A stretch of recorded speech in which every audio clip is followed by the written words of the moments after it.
Welcome back for another video. You know, when it comes to less lethal defense, size matters. Size is actually one of the most important considerations that we take into account when we consider a new launcher, and we always have to compare that new launcher that's coming out to something that is an old standard.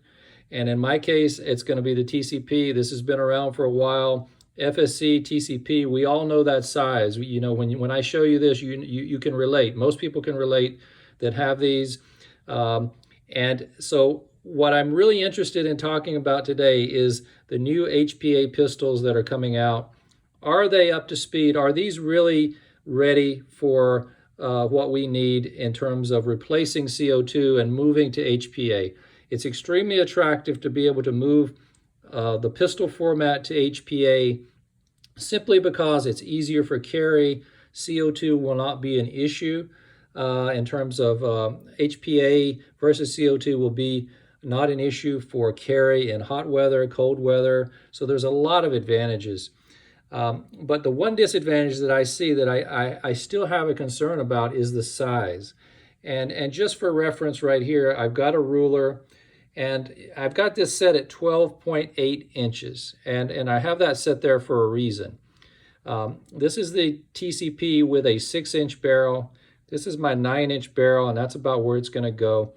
Now, all of the current HPA pistols that are out there are longer than the TCP. The GK1, which is really probably one of the most popular, it is really an effective device, semi-automatic, mag-fed with a round mag, high shot capacity, sufficient power, 50 joules in the smaller configuration, and if you want to make it even longer, you can go up to 80 joules. So it's a really interesting, and that's really sort of been the one that everyone's talking about. But that is 12.8 inches long, and that's shown here. So that's all the way out to right here. So that is massive. You know, we know that the TCP and the FSC are so big that they are, for most people cannot carry it. It's just too big. This would just be not something that you would be able to carry either. So it's just a massive size. The Viper, which is another option that people like, is 11 inches. And even the smallest one, the Defender, the AEA Defender series, that's 9 inches, and it's 10.5 inches from the handle, if you're really being precise about it. So even that one is longer than my TCP here with a 6-inch barrel. So as I've talked about before, this is no easy task to carry something this long. And again, this is on the very small size compared to the best of the HPA that are out there. They just have to be long, and they have to have some girth to them in order to have a separate HPA tank. So if you imagine, let's say this is the HPA device for that PCP, and it has to be attached. So you now got something that's thicker and longer and a lot of girth to it. And that's just something that I don't think is ready for prime time yet.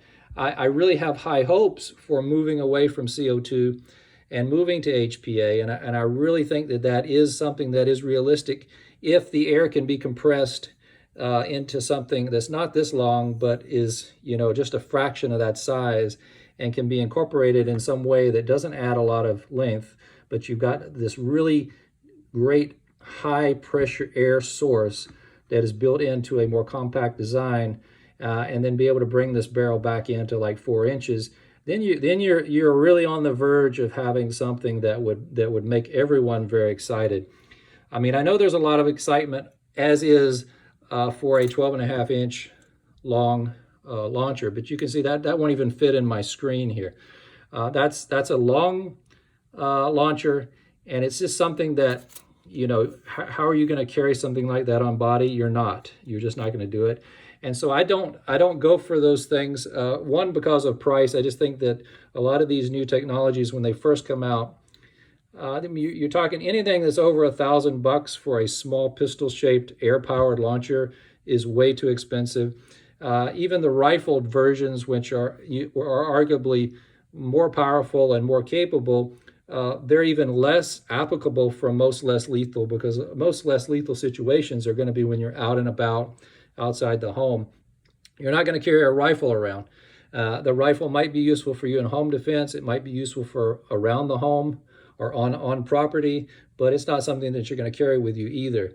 So the Holy Grail still remains HPA power, but small size. So can we get there? Is the field able to do that and make such adjustments and be able to create an air chamber for storing air, a secondary chamber that is in some way more compatible? I don't know. Let me know what you think about it. I'm open to all the possibilities. I want to know about these size, because that turns me off. I just don't want something any longer than what's already here. But as we all know, as soon as you start making it smaller and thinner and more compact, there is a limit. The Grimburg Gavle right now is the state of the art. It has basically taken this shell, made it more, brought this up, made it thinner, removed the regulator, and made it in such a way that you're going to get maximum air pressure and power from a 12-gram CO2 with nothing to stop it, no unregulated air. That is the best that you will achieve. You really can't go much smaller than to have the fundamentals. You have to have a trigger, you have to have a space for at least some air to push the projectile in some short distance. You've got to have a place to store your CO2. So they've done a really great job. But when they come out with the Solstice, which is the next iteration, don't expect it to be smaller. It in many ways would have to be either similar or slightly bigger. So size is still the very limiting thing, and size matters when it comes to everyday carry. You will carry what's the smallest, easiest thing for you to carry, and what packs the most punch for the size. So if you're a manufacturer out there and you're making things bigger and bigger, that's the wrong direction you need to go. We want smaller, but we want to maintain the power. And switching from CO2 to HPA is definitely the way to get at that.